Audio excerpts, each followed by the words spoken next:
Every Methodist preacher in America left their homes and their parish on Christmas Eve, which is something that could not happen today. For them, the important place to be was to be in the church, forming this denomination, dealing with the business that it took to create a church that would serve the people. John Strawbridge is the historian at Lovely Lane United Methodist Church in Maryland. Lovely Lane Chapel was the site of the Christmas Conference of 1784.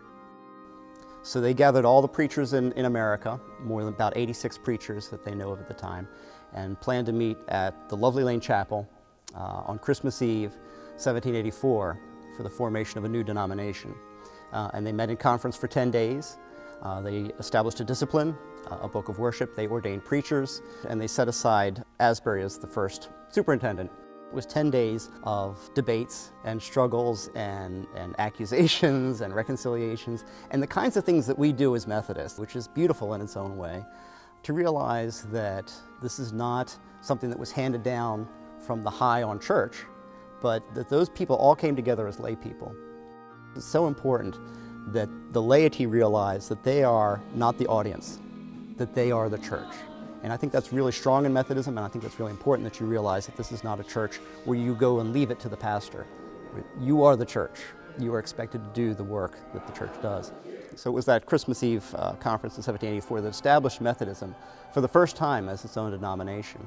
So even though the movement began in England, as a church, Methodism was born at the Lovely Lane Chapel in 1784. For the next 200 years, Methodism spread across the United States to every town and city, rural and urban area, and to any place where there were a group of people who wanted to follow Christ in the Wesleyan way.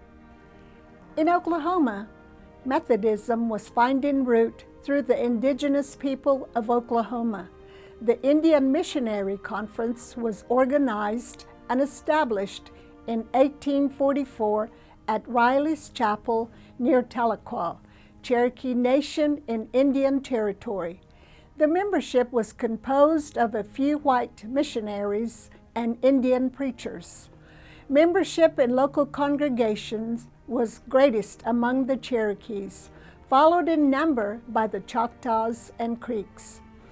For the next 95 years, the Northern and Southern Methodist churches worked both independently and together, laying the foundation for union that materialized in 1939.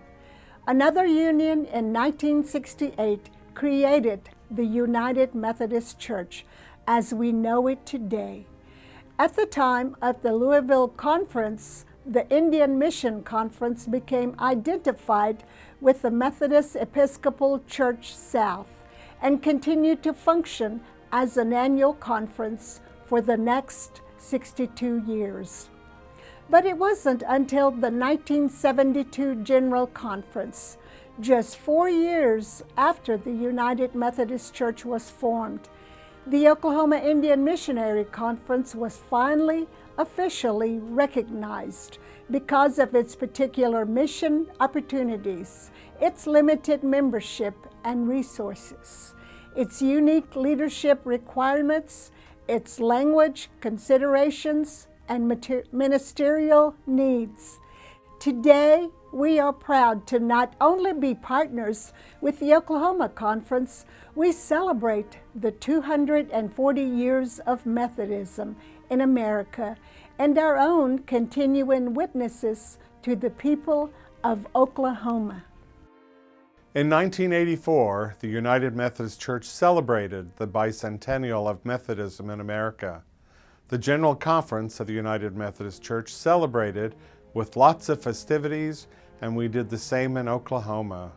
On June 5th, 1984, there was a huge production at the State Fairgrounds called The Jubilee of Grace and Freedom. It was produced by Reverend Neil Winslow and directed by Claire Jones and Robert Varga. All this means that 2024 is the 240th anniversary of Methodism in America. You may be asking yourself, why are we marking the 240th anniversary? Why not wait 10 more years? Is there something special about 240 years? Quite simply this: We have a great opportunity to remember who we are as Methodists as we move into who we will be in the next 240 years. We are at a pivotal moment of redefining who we will be and how we will be in ministry as we move past moments of uncertainty and turmoil back to a place of grace, mercy, love, and forgiveness. Our theme for this year's conference, "The World Forever Our Parish," was drawn from a John Wesley quote in Matthew 28:16 through 20, as we look back at the bedrock of our faith and look forward to who God is calling us to be. I look upon all the world as my parish. Thus far, I mean that in whatever part of it I am, I judge it meet, right, and my bounden duty to declare unto all that are willing to hear the glad tidings of salvation. This is the work which I know God has called me to, and sure I am that His blessing attends it. The world has become the parish of Methodists as the movement has given birth to churches, colleges, universities, hospitals, child care agencies, counseling centers, community outreach organizations, food pantries, and other social services. Evidence of this worldwide parish is found throughout the state of Oklahoma in our over 300 churches and the 80 churches of the Oklahoma Indian Missionary Conference. Today, we are retrieving something from 1984 as we look to the tricentennial in 2084. To celebrate the bicentennial 40 years ago, our conference commissioned a song by Claire Jones and Ray Luke called "The World is Our Parish." It was released to churches and used throughout Oklahoma by choirs and in worship services honoring the bicentennial of Methodism. This song was lost to history and not included in the archival material turned over to Oklahoma City University by Ray Luke's family. But we recently ran across a faint copy of this song in a box of materials from a closed church. We reached out to the family and asked them if we could re-release this song this year, and they agreed. In addition to the original song, which is more suited for a choir rather than congregational singing, we are today releasing a version adapted by Tyler Stone of New Hope United Methodist Church in Oklahoma City. This version is suited for congregational singing. We are deeply indebted to Jeff Luke and Tyler Stone for their work on this project. At the conclusion of this report, we are going to share with you a recording of the original song performed by the choir at New Hope United Methodist Church in Oklahoma City. This video is available on the conference website if you would like to use this as a part of the worship service in your local church. You are also being given a copy of the original song and the adapted version to use in your own ministry setting.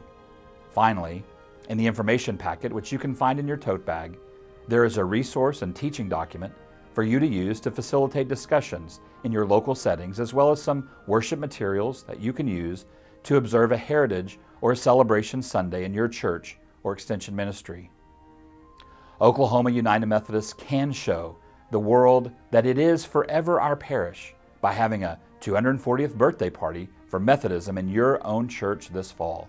Let's party like it's 1784 or 1984 or yes, 2024, so that we can set the stage for what Methodism will look like in 2084.